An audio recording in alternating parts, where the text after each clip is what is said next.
The mules are in the corral. Welcome to Mule Talk, and I'm Cindy K. Roberts, your host. And my sidekick, our author, TV personality, and world-renowned mule trainer, Meredith Hodges of the Lucky 3 Ranch. We are back on, and we are going to do the second in the series of Making History with Mules. And Meredith, this has been so enlightening and educational. Thank you for researching this. Well, thank you for being willing to put this on. I think that a lot of people really don't realize how much mules have done for our country and for ourselves. You know, because no doubt they gave us the perseverance and the tenacity to keep going on a lot of occasions when we might have been inclined to give up. Oh, yeah. You know, because that's what my mules do for me. It's really difficult, for instance, you know, knowing that we're putting a lot of work into this podcast, knowing that there's so many people out there that they have no interest at all, and as if that's not enough, they don't have any interest in our point of view. They like to force animals to do what they want to do, and horses are kind of introverted animals, and so they will give in and succumb to a lot of the abuse that mules won't put up with. But if these people just knew how much more joy and fun and happiness they would have if they just changed their attitude a little bit and dove into these mules with the right perception and discover how really enlightening they can be. And not only that, they give you the ability to laugh at yourself when you make mistakes. Then you don't feel bad about what you did. Right. You know, you feel more educated about what you did. And then you can go forward with a little more confidence and a little less of a disgruntled attitude, you know. And in that respect, I've always said that the mules are best psychotherapists on the earth, man. Oh, if you yeah. just hang out with them and persevere and be determined to make it through and not force your own bad temperament on them, and try listening to them and taking a few hints now and again, you know. You might discover you actually like them, and they give you a easier way to go forward than you would have otherwise. You may not have to get bucked off. You may not have to get run away with. You may not have to be bitten or kicked. Yeah. You'll learn a better way. Right. And they will teach it to you if you're open to it. And this is why I was so concerned about mules and wanted to find out about the history of mules, is because I read that there was only a very few mules, I think like 1 million mules left going into the 20th century, because the traction of mules was diminishing, as was their use. They were used in the industrial age as a work and pack animal, and all wrapped up with the economy. And they were not used as a recreational animal for entertainment.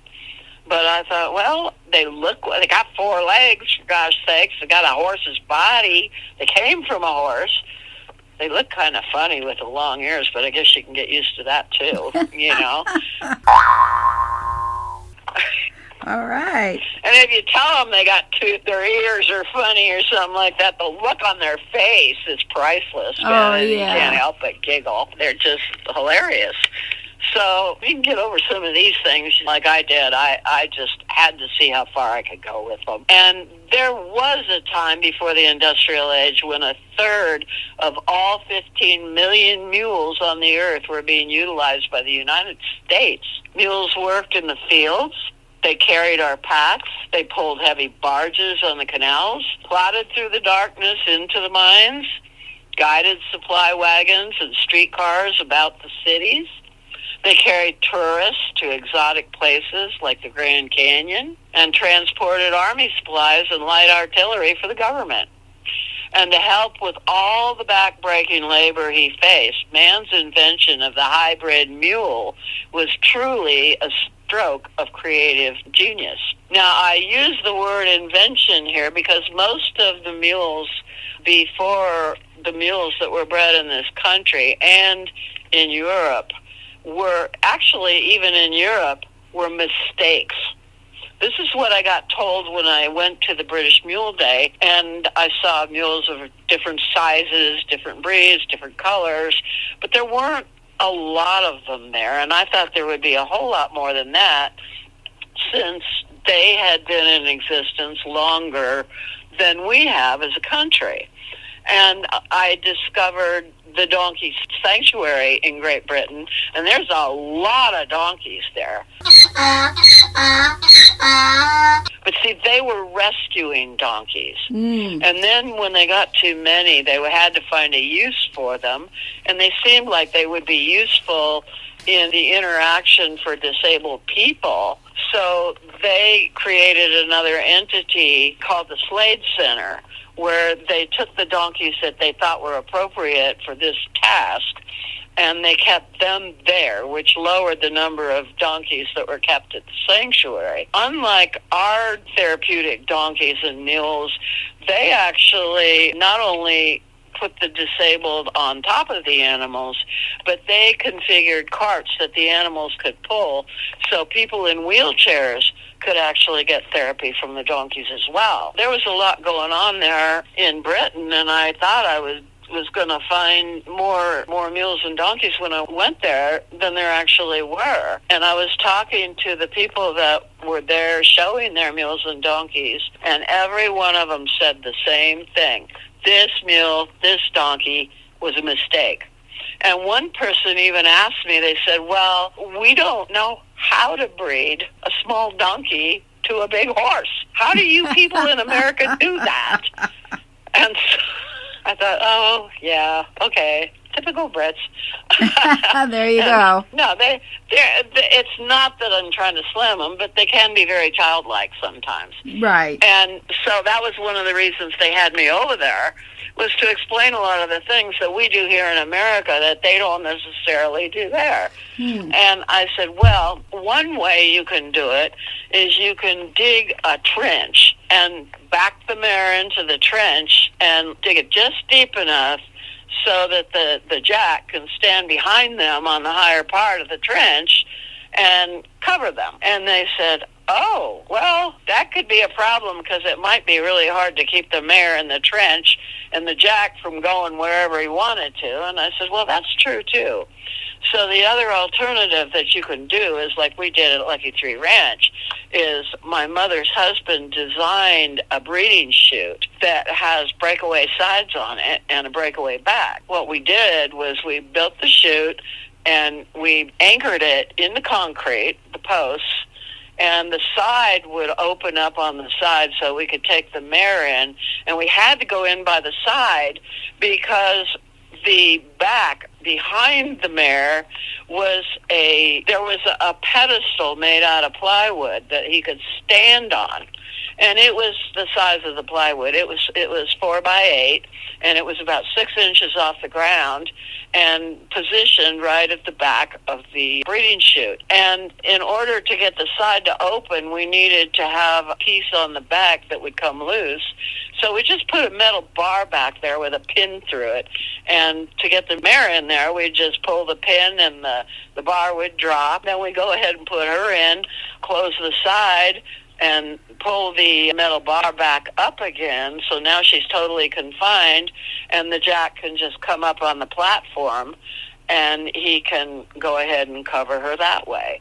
And that also contains her and keeps him out of reach because we could plan it very well. And we had an indoor tack barn that we used, and it was 60 by probably 30 feet wide and had hitch rails, metal hitch rails on both sides. So we could tie the jack about 12 feet away from the mare, and then we would clean the mare with a rag, and then I would just take that rag and put it right in front of his nose. Then I would go back with a clean rag and clean her up. But we never used any soap because that can kill sperm. We never used anything but water on her and never used anything but water when we cleaned him. Okay. And generally speaking, he would drop down a lot quicker when we did that. Although when we cleaned him, he'd suck it back up again, and then we'd have to wait again. But we just left the rag right in front of his nose, and that shortened the breeding time by 2 hours. Wow. And that's substantial, you know. It got down to about an hour. Okay. Before that, you know, as we talked about before, George Washington had problems like that. But I don't think he ever thought of doing what I did. No. That was kind of just short of genius in itself, I think. And I think Little Jack Horner thought it was pretty smart, too, that I did it that way. A lot of times when he was all done, he had his whole routine, too. And you don't force him to come down off the mare either. I would go over to the platform, and he'd be sniffing, and I'd give him a oath reward and say, hey, good job, LJ, let's go. And he'd go, no, I'm not done sniffing yet, you know. So I just stand there and wait.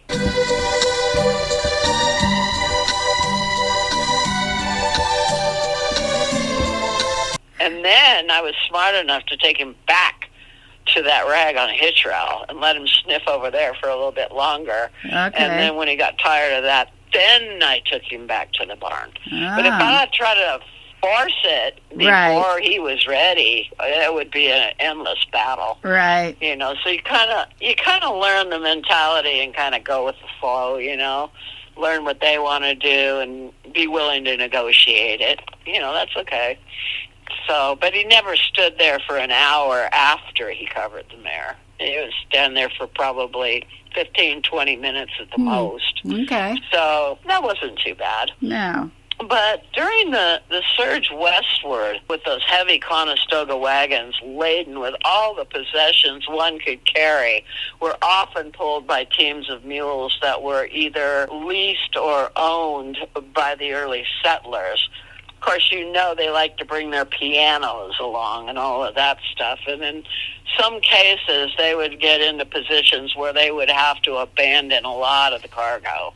And, of course, it was the women that got really upset about that. They wanted their dishes. They wanted their piano. They wanted all their looms and stuff like that. But heavy stuff like that, in some of these places they went, just had to go. Some people were fortunate enough with the mules to actually get it to the destinations.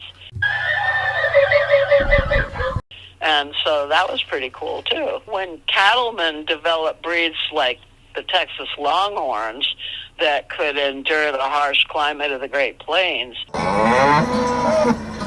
their mules pulled the chuck wagons that followed the large herds as they were driven long distances to market and to the trains. Improved farm equipment beckoned farmers to tame the West. And what else could manage the vast land and long work hours? Save the mule. During these times, little thought was given to the possibility that this coveted land was already occupied by numerous Indian tribes. They had thousands and thousands in these bison herds. And the Indians were happy with their horses and hunting, but they also learned the value of the mules. So when they went to steal horses, they stole mules too from the soldiers. The soldiers were caught in an impossible situation. They were bound by duty to protect and serve the early ranchers, miners, farmers, and their families, but they were unable to derive any profit from their duty. The Indian attacks raged at every turn, and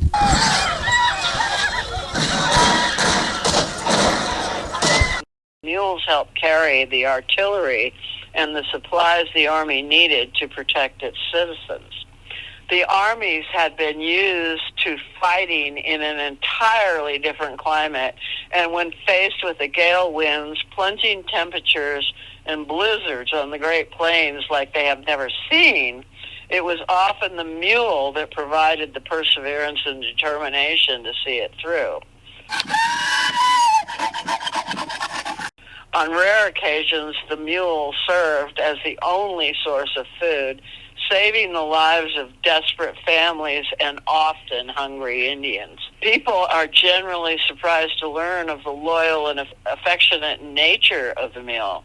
For some reason, they want to believe in a stubborn and vengeful character. When one reads accounts from individuals, one finds mules to be quite the opposite. In the mid-1800s, the U.S. government, in its infinite wisdom, recognized the value of the mule, yet made foolish provisions for its soldiers in their regard.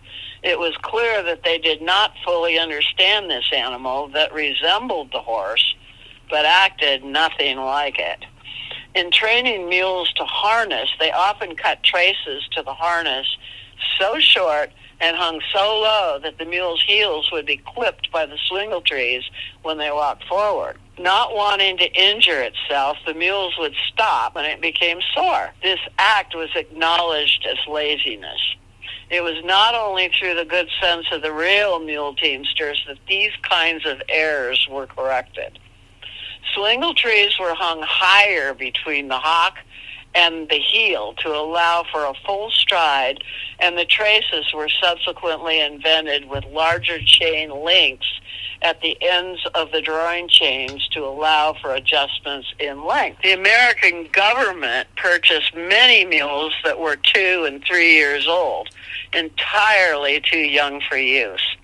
If they had purchased mules all over the age of 4, it would have saved a lot of heartache and expense. Contractors and inspectors seemed to be more concerned with the numbers they could sell to the government than the quality and usefulness of the animals. And that kind of mentality still kind of goes on today, don't we? Oh, yeah. In this country and, well, all over the world, it's more about the money than it is by our health. Right. And that's kind of sad. Yeah. But it is what it is. Right. You know, and all we can do is the best we can do to compensate for it. So we do. When purchased for their use, this invariably resulted in the mules being put onto a train with teamsters who knew nothing of their character. Those who know mules know the deep affection that they develop for human beings with whom they spend much time.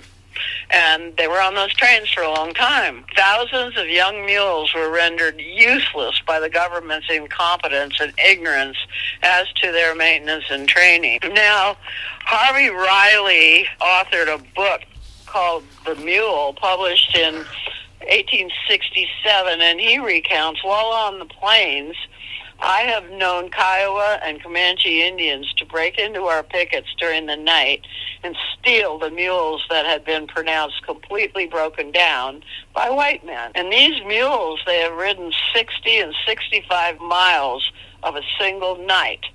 How these Indians could do this, I could never tell. Wow. Maybe it's as simple as you can catch more flies with sugar than you can with vinegar. Yep. Because as we've mentioned before in our interviews, Indians take a lot longer to train their horses with a much more subtle attitude than what we Americans do. We are kind of knot-headed sometimes. Mm-hmm. The Indians adopted the Spanish way of packing as the Spaniards were noted experts. The Americans developed their own American pack saddle, but it was abandoned soon after its creation. While employed at the Quartermaster's Depot at Washington, D.C., as superintendent of the General Hospital stables, we at one time received 300 mules on which the equipment of packing with this saddle had been tried in the Army of the Potomac. It was said that this was one of General Butterfield's experiments. These animals presented no evidence of being packed more than once, but such was the terrible condition of their backs that the whole number required to be placed at once under medical treatment. But such was the terrible condition of their backs that the whole number, with the best of shelter, these animals presented no evidence of being packed more than once. But such was the terrible condition of their backs that the whole number required to be placed at once under medical treatment. Yet, in spite of all his skill and with the best of shelter, 15 of these animals died from mortification of their wounds and injuries to the spine, Harvey Riley remembers. Wow. That's horrible, isn't it? It is. I mean, that's real abuse. Right. But it's ignorant abuse. Is that an excuse? I don't think Nope. so. Nope. In 1942, while in the service of the U.S. Army, Art Beeman became familiar with mules in a most curious way. He was working as an operations sergeant for a headquarters in Northern California that determined whether troops were ready for combat. The troops consisted of 204 enlisted men, 2 veterinarian officers, 4 horses, and 200 mules. Being a non-rider, Art was on and off his horse 3 times in the first 10 minutes of the trip into the mountains.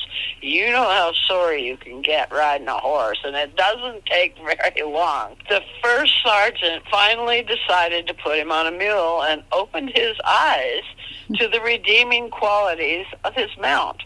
The next day, Art was able to say, "The mule and I were really a team by this time. I trusted my mule that I could have stood up and sang the national anthem as we slipped and skidded along." The aftermath of this story is really funny. About a week before his pack troop was going to be deployed to the South Pacific, some sideways thinker in the Quartermaster Corps sent 200 green broke replacement mules for his troop. Not wishing to trade the now fully broke mules for the green mules, Art left the 200 mules on the train overnight while he pondered his dilemma.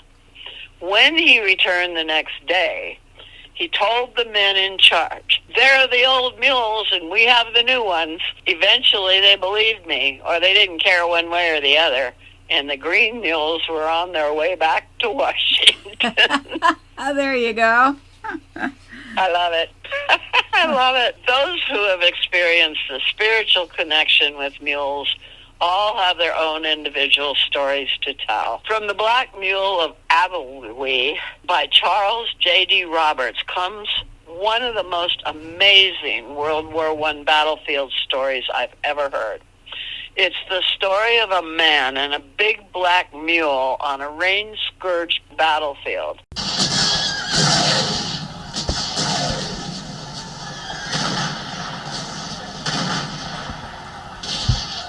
The mule lines of Abilene were restless and unsteady under the tormented dark. All day long, a 6-inch high-velocity gun firing at irregular intervals. All day long, a long 6-inch high-velocity gun firing somewhere on the low ridge behind Anchor had been feeling for them. Those terrible swift shells, which could travel so fast on their flat trajectory that their bedlam shriek of warning and the rending crash of their explosion seemed to come in the same breathless instant, had tested the nerves of man and beast sufficiently during the daylight, but now, in the shifting obscurity of a young moon harrowed by driven cloud track, their effect was yet more daunting.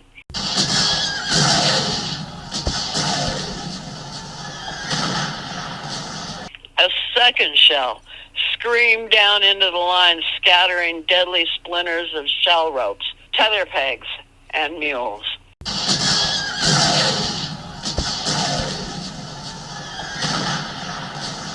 When it was all said and done, one lone black mule stood back, still tied to the picket line, unable to free himself.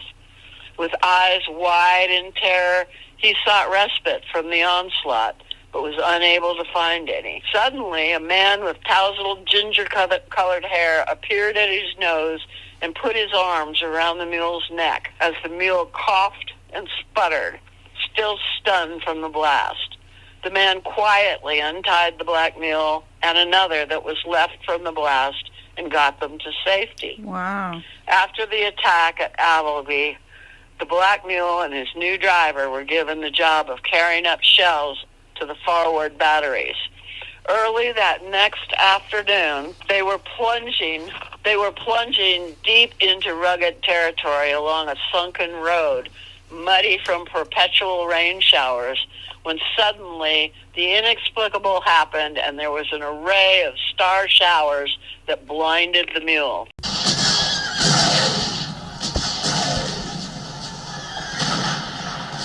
When he once more saw daylight, he was recovering his feet just below the rim of an old shell hole. He gained the top, braced his legs, and shook himself vigorously. His panniers were still heavily loaded, and his driver was nowhere in sight. He reached down with his big yellowish teeth and took hold of the shoulder of Jimmy Wright's tunic and held on. He braced himself, and with a loud, involuntary snort, began to pull. Jimmy Wright remembered the blast and saw where he was.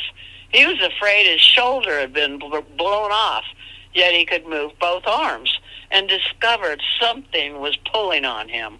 He reached up his right arm.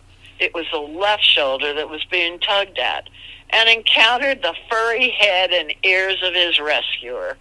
Reassured at that sound of his master's voice, the big mule took his teeth out of Wright's shoulder and began nuzzling solicitously at his sandy head. For centuries, the mule loyally traversed the course of history with man, though he was never given credit for his valuable contributions. In fact, men perpetrated stories to the opposite, and the mule's legacy became one of laziness, stubbornness, and disobedience. Only those humans who were of a character to willingly explore the spirit of the mule were there for its redemption. We are thankful that their stories have withstood the test of time. Throughout history, man believed that he was making progress with each new age, but the blind farmer will tell you there's no such thing as a CNI tractor. And while I'm farming with my mule, I can hear the birds sing. I never could with the tractor. Yep. Perhaps we should take note and stop and smell the roses and give credit where credit is due to the mule. You bet. Oh, they deserve so much credit, and yet they're just not giving it. But that's why you and I are here. So we're going to make a difference with all of this, and there's a lot for us to do, and we will carry on with it. Yes, we will.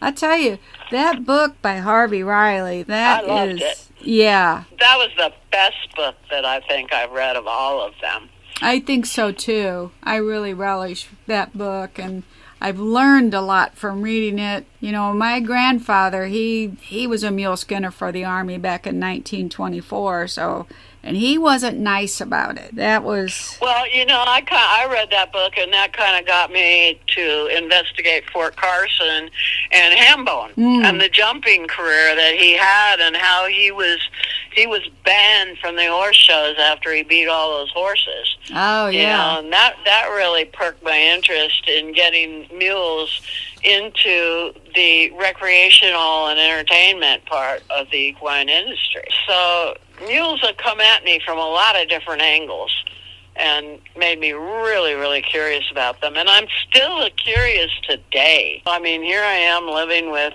16 animals, only one of which is a miniature horse. I've got 3 donkeys and the rest are mules. And they teach me something every single day. Oh, yeah. And they disprove all those old stories that all those scared trainers used to tell me.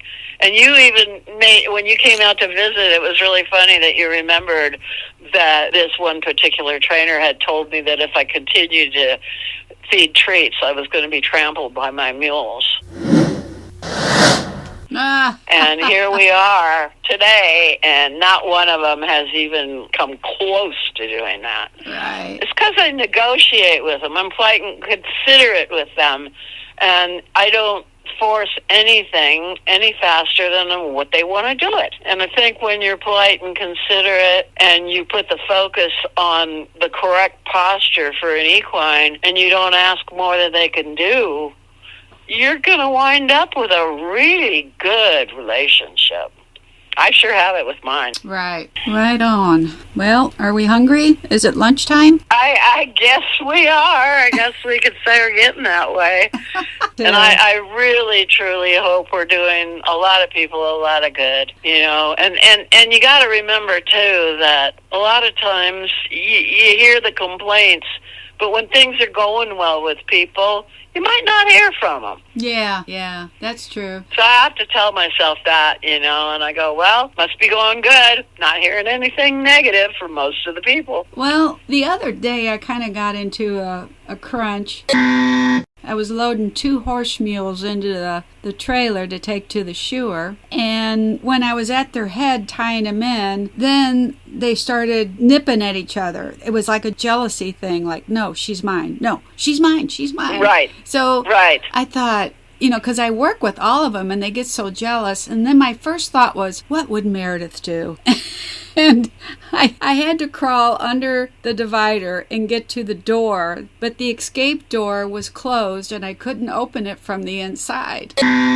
So I wound up calling somebody to come out of their house and come over and open the door for me. You know what Meredith would have done? Yeah. I think what I would have done is, first of all, put the oats in the feeder. Oh, yes. So they go directly to them. Yes, that's what I didn't do. And then, if they run out because they ate it too fast, you got a fanny pack. You can open it up and you can put oats in both hands. Right. And you can put your one hand through the bars to the one mule and feed both of them at the same time, then duck underneath while they're chewing and get the door, and then make your phone call. Okay, now. And keep feeding them until your rescuer gets there. Right, okay. I will remember that now. It's, you know, the thing is they do get jealous. They do. And, you know, Lance, he thinks he owns me. Oh. And all the other animals, when I'm out in the dirt pen with them, they know that when I say back, that means back, because if they don't back up, then Lance goes after them. So he backs up whatever command I'm giving them. And they don't like it, but their personalities are not that aggressive compared to his. Ah. I mean, he was a real problem to start with until I just started giving in. Going, okay, Lance, you're my husband. If you insist, we'll do it your way. If you insist. I love it. Yeah, if you insist. And then I just load his face up with a big handful of oats. Oh, yeah. While I'm going down the line to feed, handfuls of oats to the rest of them. And by that time, he's at the end of the line to receive more. So I just give him more. And buy myself time with the other ones. Oh, yeah. Yeah. And then everybody feels like they got something and that they haven't been shortchanged. But they didn't see what he got, because they're too busy taking it out of my hand to go look at him. Right. They just know he's not attacking, so it must be good.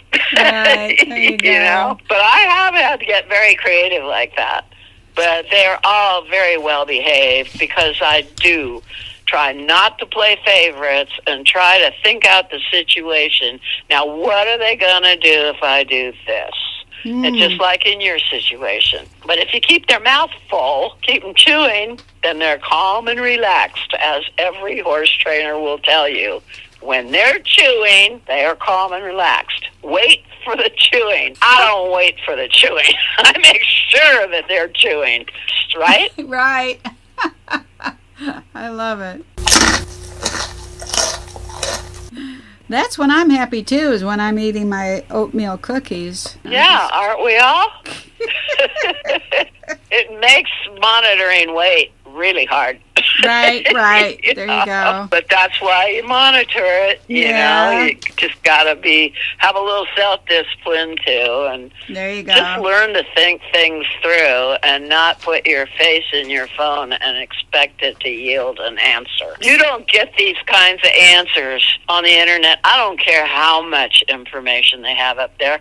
And I really, you can't be expected to remember all the information that you and I have talked about, too. Oh, in yeah. In a given situation, it's not going to be up there in front of you. But when you have the presence of mind to say, listen to our podcasts and the information we give you, and we usually give you a mule crossing article to go with it, and if we don't, you can get up on my website and look at the taskbar and go under training. There's a drop down menu with a whole lot of free information there with training tips and mule crossing articles about the things that we've talked about, and you'll be able to look this stuff up and then go out and use it with your animal, and you're going to get a lot more detail from doing that than you would by Googling other trainers who are basically mostly training horses anyway and don't have the answers that you need for training mules. Right. But we do, and we give you access to all of that. But there is nothing better than the experience of using that information and thinking it through and learning how to analyze the situations that you get in with your mule. You might say, oh, well, Cindy and Meredith said that this would work. And then you get up there and you've got the situation and you're trying it the way you think we did it, only to find out it's not working with you the same way it did with us. And that's when you ask yourself, why? And you go to our websites and you look into our books and videos and training tips and mule crossing articles and all these things we have that give you the clues on what we did different from what you did, and teach yourself to think that way. Don't just take an answer and memorize it rotely and say to the mule, well, they say if I do this, you're supposed to do that. Well, you blew it right there. Right, you did. You don't say... You don't say you're supposed to a mule. Right. Oh, Lord. Woo. Meredith, you are awesome and very generous giving us all this information. So now that we are starving, we're going to go to lunch. All right? Don't forget the rewards. Yeah, there you go. Food. Don't forget the oats. There you go. All right. Yeah. We'll talk soon. Sounds good, Cindy. Have a good one. Meredith's website is lucky3ranch.com, and you can call her at 1-800-816-7566. And I can be reached through my website, everycowgirlsdream.com. Gotta go. My mule is looking for me.